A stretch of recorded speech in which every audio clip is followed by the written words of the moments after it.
स्वागत है आप सबों का हमारे YouTube चैनल पे। आज मैं म्यूजिक का सेट 4 लाया हूँ और जो कि मोस्ट इम्पॉर्टेंट क्वेश्चंस होंगे आपके सभी सेट में। जैसा कि पहले भी बोल रहा हूँ कि सभी सेट आपको देखना बहुत ही ज़रूरी है, क्योंकि मैं प्रतिदिन अभी म्यूजिक का ला रहा हूँ ताकि कम समय में आपका बेहतर तैयारी हो सके। अगर आप वीडियो को शुरू से लेकर अंत तक देखते हैं तो आपका नंबर जो है कि काफ़ी बेहतर आने वाला है। इसलिए जो है कि आप लोग बने रहें चैनल पे। जो भी स्टूडेंट न्यू है तो प्लीज़ सब्सक्राइब बटन को ओके कर दें, और जो भी पुराने हैं तो वो प्लीज़ जो है कि वीडियो में बने रहें अंत तक और सभी चीज़ों को बारी-बारी से देखें। तो चलिए, मैं पहला क्वेश्चन आपके स्क्रीन पे आप लोग देख सकते हैं। मैं जैसा कि मैं पहले भी बता चुका हूँ और मैं फिर से बोल दे रहा हूँ कि आप लोग भी इसका क्वेश्चंस का आंसर कर सकते हैं, क्योंकि इसके लिए मैं कुछ समय दूँगा। मैं जितना देर में मैं क्वेश्चंस को पढ़ूँगा उतने देर में आप क्वेश्चन दे के फिर आप मिलान कर सकते हैं कि आपका क्वेश्चन सही हो रहा है या नहीं। अगर आपका सही हो रहा है तो आपकी तैयारी बेहतर लय में जा रही है, मतलब नेक्स्ट लेवल की हो रही है। अगर नहीं हो रही है तो आपको थोड़ा-सा परिश्रम करने की ज़रूरत है, क्योंकि अभी भी समय है, अभी भी हम लोग कर गुज़रने के लिए तैयार रहेंगे ताकि अंत तक लड़ते रहें। पहला क्वेश्चन है, लय कितने प्रकार के होते हैं, ये पूछा गया है। तो लय की जो प्रकार होती है 3, 4, 5, 6, तो 3 जो है इसके क्या होते हैं, लय के प्रकार होते हैं। नेक्स्ट दूसरा क्वेश्चन है, थाट में कितने स्वर लिए जाते हैं, 7, 8, 12 या फिर 6। तो इसमें 7 जो है थाट में स्वर लिए जाते हैं। नेक्स्ट है, ख्याल गायन में किस प्रकार के ताल वाद्य का प्रयोग किया जाता है, पखावज, तबला, ढोलक या फिर मृदंग का लिया जाता है। तो तबला का इसमें लिया जाता है। ख्याल गायन में किस ताल का वाद्य का प्रयोग होता है। नेक्स्ट है, रूपक ताल कितनी मात्राओं का होता है, 7, 4, 2 या फिर 5। तो 7 जो होता है इसकी मात्राओं का होता है, ये आपको याद रखना है। नेक्स्ट है, एक ताल कितनी मात्राओं का होता है, 2, 4, 12 या फिर 8। तो ये होते हैं 5 का क्या हो जाएगा, 12, यानी कि सी आपका बिल्कुल ही राइट आंसर हो जाएगा। नेक्स्ट है, त्रिताल के कितने विभाग होते हैं, 2, 3, 4 या फिर 6 होते हैं। तो 4 होते हैं त्रिताल के विभाग। नेक्स्ट है, श्रुतियों कितनी है, 18, 20, 22 या फिर 24।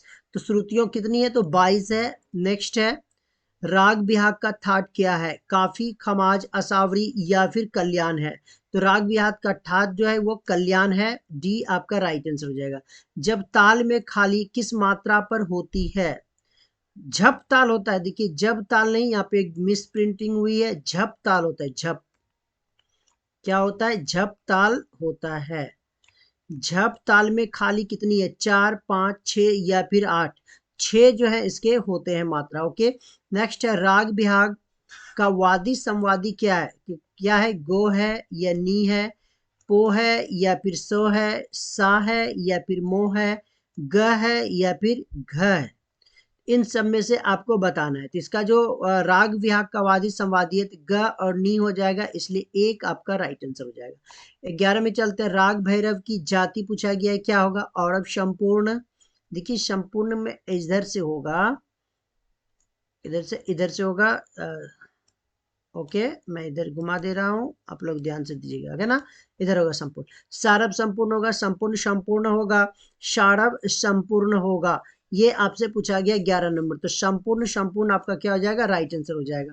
नेक्स्ट, राग भैरव का वादी संवादी क्या, देखिए यहाँ पे अब राग भैरव का वादी संवादी के, वादी संवादी तो आता ही है, इसलिए आपको सभी का वादी और संवादी याद करना पड़ेगा। ये वीवीआई जो मैं बोल रहा हूँ, ये वीवीआई है, ये आते ही आते हैं। तो 12 नंबर का देखिए, वादी क्या हो जाएगा, घ हो जाएगा या फिर रे हो जाएगा, ग होगा या रे होगा, में होगा या फिर घ होगा, ग होगा या फिर घ होगा। तो 12 का जो आपका राइट आंसर हो जाएगा, ए हो जाएगा, घ और रे, इसलिए राइट आंसर क्या होगा, ए होगा। नेक्स्ट है, राग देश का वादी संवादी क्या, यहाँ देखिए, अब यहाँ पे राग देश का वादी संवादी आ गया। सभी का वादी संवादी मैं करा रहा हूँ, आपको किसी भी प्रकार की कोई समस्या यहाँ देखने को नहीं मिलेगी। तो राग देश का पूछा गया, रे होगा या फिर प होगा, घ होगा या फिर प होगा, ग होगा या फिर घ होगा, म होगा या फिर प होगा। तो इसका जो राइट आंसर होगा, ए हो जाएगा, यानी कि एक नवा रे और प आपका राइट आंसर हो जाएगा। नेक्स्ट है, राग हमीर का वादी संवादी। देखिए, मैं यहाँ पे राग हमीर का भी वादी संवादी करा रहा हूँ। घ होगा या फिर प होगा, घ होगा या फिर ग होगा, प होगा या फिर घ होगा, ग होगा या फिर म होगा। तो 14 का राइट आंसर इसका जो राग हमीर का होगा ये घ और गो होगा, इसलिए राइट आंसर आपका बी हो जाएगा। नेक्स्ट है राग अलैया बिलावल का वादी संवादी। देखिए ये भी काफी इंपॉर्टेंट क्वेश्चन है। घ ग घ प घ म या फिर म प। 15 का क्या होगा, तो इसका भी ए राइट आंसर होगा, वादी घ और ग होगा। नेक्स्ट है 16 में राग भीम पलासी का वादी संवादी क्या होगा। वादी देखिए म घ सा प म सा या फिर प घ होगा। इसका राइट आंसर होगा वादी हो जाएगा म, संवादी होगा सा, यानी कि सी आपका राइट आंसर हो जाएगा। राग कामोद का वादी स्वर क्या है, प रे ग या फिर ध है। तो 17 का बताना है आपको क्या होगा, तो ए हो जाएगा, यानी कि प जो है क्या होगा, वादी स्वर हो जाएगा। नेक्स्ट है भैरव राग की उत्पत्ति किस थाट से हुई है। 18 नंबर में है काफी खमाज भैरव या फिर तिलक कामोद से। भैरव राग की उत्पत्ति किस थाट से हुई है, भैरव थाट से हुई है, इसलिए सी आपका 18 का क्या हो जाएगा, सी हो जाएगा। नेक्स्ट चलते हैं राग विहाग का वादी स्वर कौन सा होगा, म ग नी या फिर सा होगा। तो नी जो है आपका क्या होगा, इसका राइट आंसर होगा। नेक्स्ट है 20 में राग आसावरी का संवादी स्वर क्या है, सा रे ग या फिर म होगा। तो इसका ग जो है क्या संवादी स्वर होगा। नेक्स्ट है राग केदार का वादी स्वर क्या होगा, म ग प या फिर सा होगा। तो म जो है आपका राइट आंसर हो जाएगा। नेक्स्ट है राग भैरव का वादी निम्न में से क्या है, स ध प या फिर मो होगा। तो ध जो है आपका राइट आंसर हो जाएगा। नेक्स्ट है पंडित कृष्णराव शंकर किस घराने से हैं, दिल्ली, ग्वालियर, आगरा या फिर जयपुर। ये है ग्वालियर से संबंधित है, ग्वालियर घराने से है ये। नेक्स्ट है द्रुत ख्याल में निम्नलिखित किस ताल का प्रयोग होता है, चौताल, तीन ताल, दादरा या फिर कहारवा का होता है। ये चौताल का होता है, द्रुत ख्याल में ताल का प्रयोग होता है, याद रखना आपको। कहता है क्या घातों की संख्या कितनी है, 4, 6, 8 या फिर 10। ये हो जाएगा आपका 10। देखिए यहाँ पे थाटों की संख्या होगा, घाटों का ये हो गया, ये गलत है। क्या होगा, थाटों की संख्या। थाट जो होता है ना उसकी संख्या यहाँ पूछा गया। नेक्स्ट है 25 में कहरवा ताल में कितनी मात्राएं होती है, 6, 8, 10 या फिर 12। तो 26 का राइट आंसर आपका बी हो जाएगा, 8। संगीत में मूल स्वर कितने होते हैं, ये पूछा गया है आपसे। देखिए मूल स्वरों की संख्या यहाँ कितनी है, 7 होती है, याद रखना है। ये काफी इंपॉर्टेंट क्वेश्चन है, इसको घुमा हुआ के पूछता है। चल स्वर कितने हैं, ये पूछा गया 28 नंबर में। तो 5 चल स्वर होते हैं, याद रखना है। नेक्स्ट है ग्रंथ नाट्य शास्त्र के लेखक कौन है, सारंगदेव, भरत मुनि, मतंग मुनि या फिर लोचन है। तो 29 का हो जाएगा बी, यानी कि भरत मुनि ग्रंथ नाट्य शास्त्र के लेखक हैं। नेक्स्ट है प्रातःकालीन गाए जाने वाले राग का नाम क्या है, पल्लवी। देखिए यहाँ पे ये गलत हो गया, पीलू लिख दिया है, ये ऑप्शन ही गलत है। भैरवी, यमन, मुल्तानी। तो भैरवी आपका क्या हो जाएगा, राइट आंसर हो जाएगा, बी आपका राइट आंसर हो जाएगा। विकृत स्वर कितने प्रकार के होते हैं, 2, 3, 4, 5। तो 2 जो होते हैं विकृत स्वर होते हैं।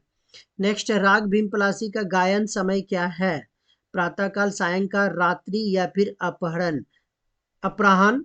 तो राइट आंसर हो जाएगा इसका 32 नंबर का सायंकाल आपका राइट आंसर हो जाएगा। राग यमन डैश थाट से उत्पन्न हुआ है, कल्याण से, भैरवी से, काफी से या फिर तोरी से हुआ था। ये देखिए राग यमन जो है कल्याण से उत्पन्न हुई है। किस राग में कोमल रे प्रयुक्त होते हैं, देखिए किस में, भैरव में, आसावरी में, बिहाग में या फिर केदार में होता है। तो 34 का आपका एक हो जाएगा, भैरव में रे प्रयुक्त होता है, कोमल रे।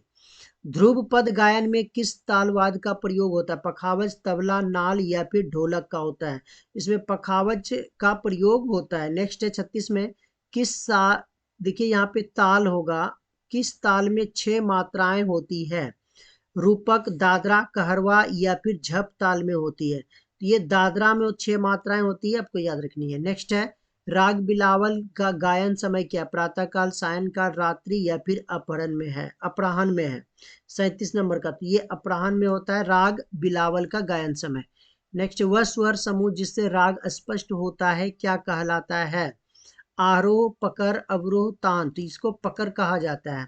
दादरा ताल के कितने विभाग होते हैं, 2, 3, 1 या फिर इनमें से कोई नहीं। दादरा ताल के कितने विभाग होते हैं, तो इसमें से कोई भी ऑप्शन नहीं है। आपको कमेंट सेक्शन में कमेंट करके बताना है कि इसमें कितने विभाग होते हैं। ये आपका HW हो गया। ओके, H, उसके बाद W। चलिए नेक्स्ट है, कर्नाटक संगीत के संगीतविद निम्नलिखित में से कौन है? उस्ताद करीम खां, उस्ताद फैयाज खां, पंडित कृष्ण राव शंकर, पंडित त्यागरा। तो पहला आंसर आपका सही है, यानी कि उस्ताद करीम खां। आज का वीडियो यहीं तक। नेक्स्ट डे नेक्स्ट टॉपिक को लेके आएंगे, तब तक के लिए